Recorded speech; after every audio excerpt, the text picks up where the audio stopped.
Hello, hi. Welcome back to my course on enhancing soft skills and personality. This is the 8th week and the third unit, lesson number 38. And in this unit, let's focus on managing mind and memory. And before we start going to the concept, let's take a quick highlight of what I did in the last lesson. In the last lecture, we learnt about business etiquette, which refer to those mannerisms a professional is expected to follow in business and social situations. So, as I explained, a professional, somebody like an engineer or a doctor, is supposed to behave in a particular manner both in the professional area as well as in the social situation. And in that context, some significant norms for developing business etiquette were introduced, and they are as follows. In a business meeting or social gathering, introducing first the person who accompanies you is very important. Speaking in a common language, not chewing gum or eating something while participating in serious discussions, not interrupting a speaker, and if you have to interrupt, seeking permission, informing about your absence in meetings in advance, refusing to do anything unethical even if the pressure comes from higher authorities. In the long run, they will learn about your integrity and honesty, and initial days are the testing time, so you should refuse to do anything unethical. Not saying bad things about the previous company or the boss, even when you are not in your senses, even when you are drunk, or even when you have left the job, you are not supposed to say that. Talking to the point, especially in communication, and in a precise manner without any ambiguity, being courteous, polite, and respectful all the time, avoiding intimate relationships with office colleague, praising people in public but criticizing them in private. So, if you have to reprimand, you have to call them in your office privately, and then not in the presence of anybody you need to share your critical comments, but if you have to praise, you can praise them in public. Having discussed all these things, I gave some interesting quotes which emphasized on the point that you need to keep acquiring these good manners and keep developing taste for them also. So, it is not like that one day, one night by watching one video you learn all of them. You need to observe, you need to learn, you need to educate yourself to develop those mannerisms, and then it will become an integral part of you, and slowly people will recognize you as a professional with excellent etiquette. So, with that thought, we concluded the previous one. Let's begin this lesson with an interesting aspect of the mind, the power of mind. According to John Milton, the mind is its own place and in itself can make a heaven of hell a hell of heaven. What did he mean by that? He meant that the mind, even if it stays in its own place, it need not go anywhere. In its own place, it can make a heaven of hell or hell of heaven. So, hell or heaven is not something outside the mind, it's inside the mind, and it has the capability to create a hell out of heaven or heaven out of hell. Similarly, Abraham Lincoln says, most folks are about as happy as they make up their minds to be. Now, these thoughts are similar and they indicate that human mind is capable of creating happiness or sorrow on its own by its own capabilities. It's all in the mind, and correcting your mind, organizing your mind, channelizing it, and then extracting the power of your mind gives you power. If the mind is scattered, so the scattered mind yields to divergent thoughts and gets bogged down with fatigue soon. So it gets scattered, it's getting chaotic, confused. So many things are available, so many options to do. So then it feels fatigued very soon, it loses its energy. The organized mind, on the other hand, like sun rays converged into a lens, burns with unquenchable energy. So, that organized mind, when you organize all your thoughts and let it concentrate, focus on one activity that you have chosen at your hand should be a very highly valuable task, then you will become a better and happier person than what you are now. So, that is the secret of using your mind power to become successful. Now, if you ask, can I organize my mind all the time? Rather, you should understand first, mind is mercurial, very quickly changing, very dynamic, and you cannot control your thoughts all the time that easily. Too many thoughts overlap in our minds and they change in a fraction of a second owing to external stimuli which are processed through our five senses. For instance, let us say you are traveling in a very calm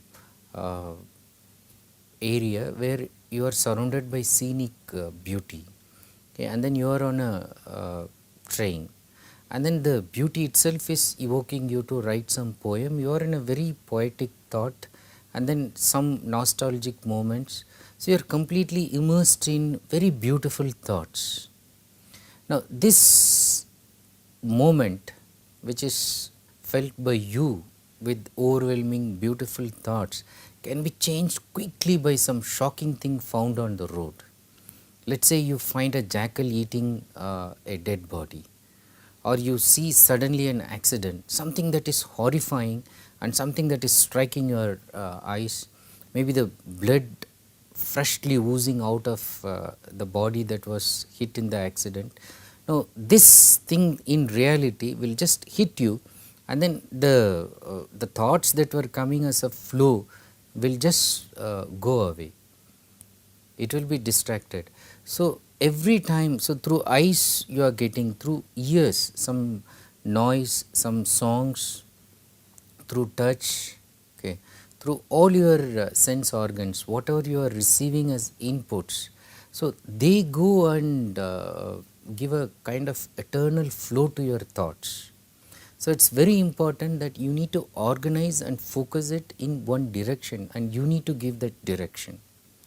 So, that is the secret. It is not to let it flow freely, but to channelize it to think focused in one chosen direction. Now, the other interesting factor that you need to know is that psychiatrists agree that we only use about 10% of our mind efficiently and use 40% of our mind inefficiently by struggling to store trivial details, because mind is like your hard disk. So, the hard disk also has a storage space, and then whatever you put in your computer is getting stored. So, even if you put some unwanted information, that also gets stored, and just like the way your mind keeps storing, occupying space even when it is grasping, getting some information from gossips, rumors. Okay. So, the next time when you read a rumor, oh, that actress ran away with that director, so you need to actually ask, should I read these kind of things and let my mind register this kind of thoughts, because your space in the mind is at a premium, you cannot expand it, and then you are putting lot of trivial details by which you are occupying about 40% of your mind and making it become inefficient, and it is operating in 10% very actively, and there is another 50% of our mind which remains almost unused. Now, if you go by this thought, and if we understand that if we can achieve what we all have been doing so far only by 10% efficient use of our minds, imagine how much we can achieve if we can use our minds 100%. To do this, we need to cheat our minds, we need to hypnotize our minds using auto suggestion. And to do this, again, you need not take any professional help. Okay. It is enough if you become a friend of yourself and then try to talk to your mind, and then you talk to the mind as a very trusted friend, and then you talk only when it is necessary, but you keep watching your thoughts. and interfere at the right moment, appropriate time to give direction and prevent your mind from going astray. For example, let's say you are a student and then you are going to another class which is a routine, and then as per the timetable it shows there will be about 48 classes like this and only about 21 have been completed. Now this is yet another class and then there will be yet another and another in the coming. So the sheer monotony, how does it affect you? Is it affecting your thoughts and making you feel bored and then gather lot of negativity even before entering into that classroom? So watch your thoughts. When you are going to attend one of those regular class lectures, watch your thoughts. It could be any event. When you are going there, just watch your thoughts. They actually give direction to your mind. And take note of them, especially those last few minutes before you enter the classroom or auditorium or a meeting hall, before you attend that event. Now if the flow of the thoughts are overtly negative, such as the thoughts are coming to you like, oh, another boring lecture, I didn't prepare today also, how can I manage? What is the use of attending this lecture? Now these are negative thoughts coming and then they will try to sap your energy even before attending the lecture. However, you can change those negative vibes if you inject positive thoughts as, today I will learn something new from this lecture and today I will note some important points from this lecture. And then as soon as you go to the class and then you take a quick look of the students and you tell yourself, students appear to be more enthusiastic today. Teacher looks thoroughly prepared today. Maybe it is their favorite topic. And then you tell yourself that I should take notes and focus on the concept. Now by telling these things in your mind, what you are doing is you are hypnotizing your mind to believe, accept that you can actually learn from this situation. Even in reality it might be boring or monotonous, but you are making your mind believe that you can really gain something from it, and once you make the mind believe, it will bring the best of the situation and it will make you get that heaven out of hell, even if you are supposed to be in that hell like situation. Focusing on yourself and letting the mind think about your improvement is the key to self-development. Instead, many people let the mind focus on others' achievements instead of focusing on yourself and letting the mind think about your improvement. People let the mind look at others' achievement and then what they are doing all the time. So is he reading? Is he preparing for the exam? Instead of looking at you, are you reading? Are you preparing for the exam? Are you thorough in your preparation? Instead of checking what others are doing. Now in this way, what these people do is they often make comparisons with others and believe that they are less capable. So comparisons with others always will try to underestimate your capabilities. And this has been told before, you should keep in your mind, now that the course is reaching a conclusion stage, the only real competition is always with yourself, not with anybody else. And one has to use one's mind to push oneself from one level to another. So if you have done satisfactorily, excellently some job at one level, now don't be complacent, push yourself to the next level so that you bring the better in you. And it's all in the mind and it's possible, you can always push yourself to one level ahead. And these mind games are the ones to be won first. In order to do that, you need to make your thinking also very effective. Okay? It's not just thinking but effective thinking, because much of life's crucial decisions depend on effective thinking. Often thinking is muddled for lack of sufficient information or for want of a fresh mind. So either you do not get sufficient information to coherently think on something and then come out with a plausible answer, or for want of a fresh mind, in the sense your mind has already become exhausted, so it's lacking energy to think. What can you do? Try following for the effective thinking some suggestions I am giving. First, collect all relevant facts and share it with your friends, well wishers, and seek relevant comments, especially in a very critical situation, or when you are in a dilemma as to choose this or that. So, you seek inputs from others and suggestions from trusted sources. But do not take any decision in great hurry, especially if you can wait. So, wait, don't just quickly give any response if you are in confusion, and let the facts, the comments, the suggestions sink in your mind as well as go to your memory.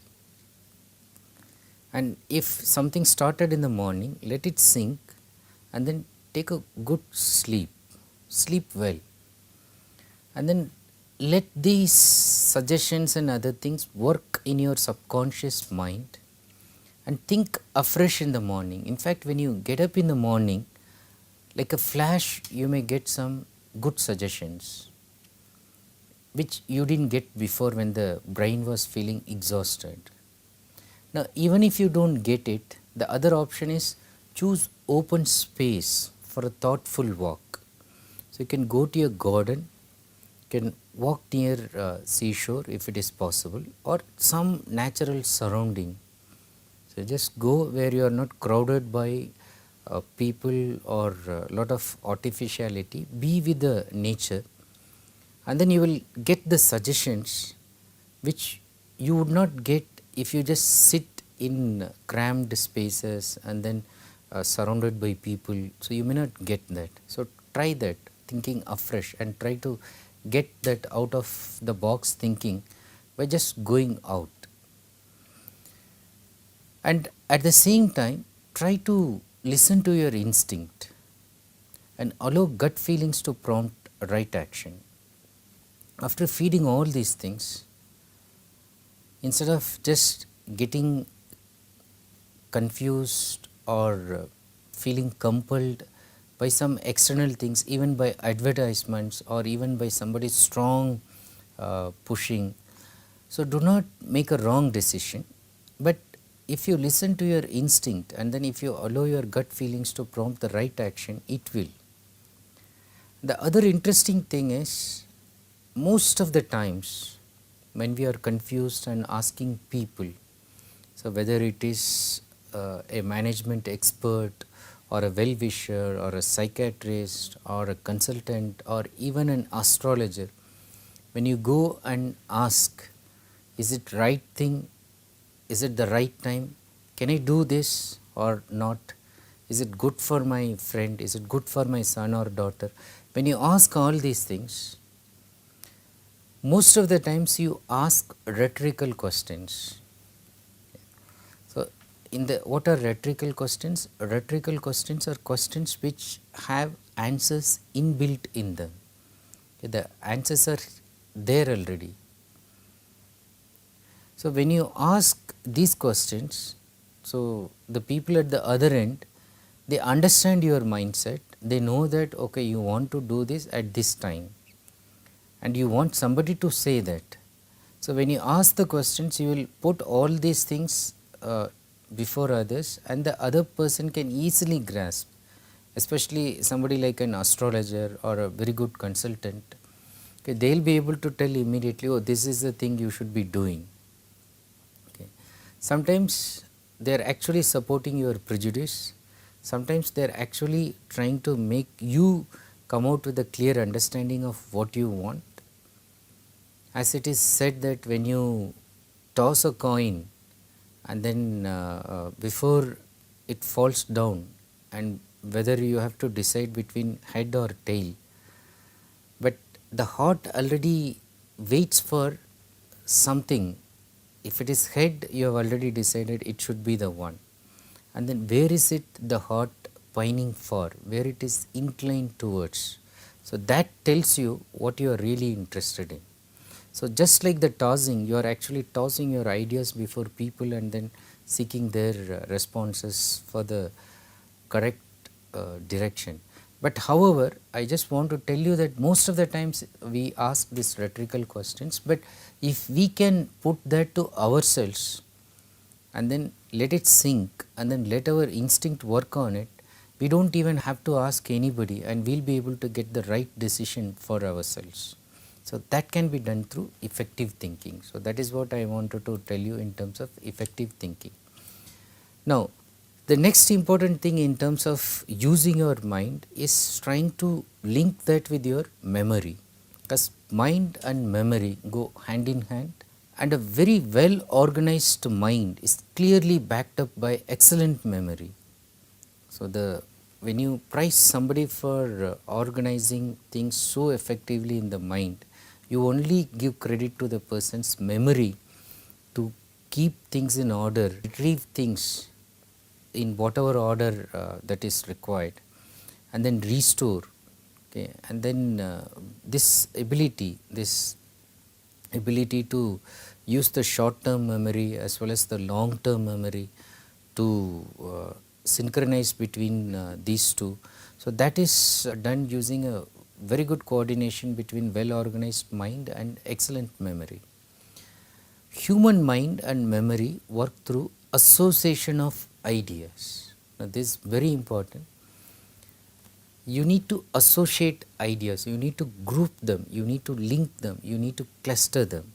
While most of the associations are made at subconscious level, to make associations work at a conscious level, the memory needs to be trained. Here, since our course aim is not to train you get super memory, I will be only giving you tips, but if you can read, experience some of the suggestions given in books like Harry Lorraine in his Secrets of Mind Power, and I am giving you one more book at the end for further reference. If you can use these simple books, particularly Lorraine's Secrets of Mind Power illustrates how totally unconnected objects can be connected together by association, which can be remembered and recalled without any difficulty. As a demo, for a demonstration, he gives 12 words, okay, and they are actually not connected. The words he uses are book, flower, cigarette, eyeglasses, shoe, suitcase, car, clock, baseball, pen, necktie, ship. Now, although they are completely unrelated, there is an exercise in the book where he gives you ample suggestions as how you can link one with the other and remember all of them, and in whichever order you want to remember without missing any of them. So, one or two tips I want to discuss here. So, to remember them in any order, first is suggest that these words need to be tied up in pairs. That is, you need to link, for example, book with flower, cigarette with eyeglasses, shoe and suitcase, and they must be tied up in an illogical and ridiculous manner. So, that is the best part. So, you have to link them in a very illogical and ridiculous manner. Why should it be linked in an illogical and ridiculous manner? Because when everything is logically connected, it becomes monotonous and mind will not remember. And if it is normal, it will not remember. So, as they say, normal is boring for the mind also. It will remember illogical, funny, ridiculous, abnormal things. Take for example, you are walking, let us say, each day by crossing one path, and then nothing happens in that path. Now, one day while crossing, so somebody poured water from the top, and then you were shocked, and later you came to know it was holy, so somebody poured color water on you. but that shocking moment, and then they made a fool of you and people laughed, and then you also laughed later, you also started playing with them. But that moment you will easily recapture than the, let us say, hundreds of times you have walked through the same path without any such illogical thing happening in your life. So, any funny things, anything unusual that happens will be remembered, captured in the mind. In case of the examples that he gave, for examples, he used about 12. Let us look at one or two. Book and flower. You should remember a flower, reading a book, or you should remember books growing in a garden instead of flowers. Rather, you should visualize, you should think of them in your mind, and it is important that you should close your eyes, and then in the mind you should recollect that okay, this flower is reading a book. So, you imagine a big flower and keeping that book in the hand and the flower reading it. Now, once you visualize and keep in the mind, so you remember both of them. Then you see the flower reading the book, smoking a cigarette. So, do not go for the logic, how can this flower smoke a cigarette? No, you just need to link this with the next word, and once you visualize and remember that, go to the next word and then link that with cigarette. So, the cigarette now wears eyeglasses. Again, do not think what is the logic, just make it funny and as funny as possible, and then you keep on adding the other words and then form a chain, and each chain is connected with one funny thought, one funny image with the other, and then train your memory to recollect the chain. It will do it with less effort.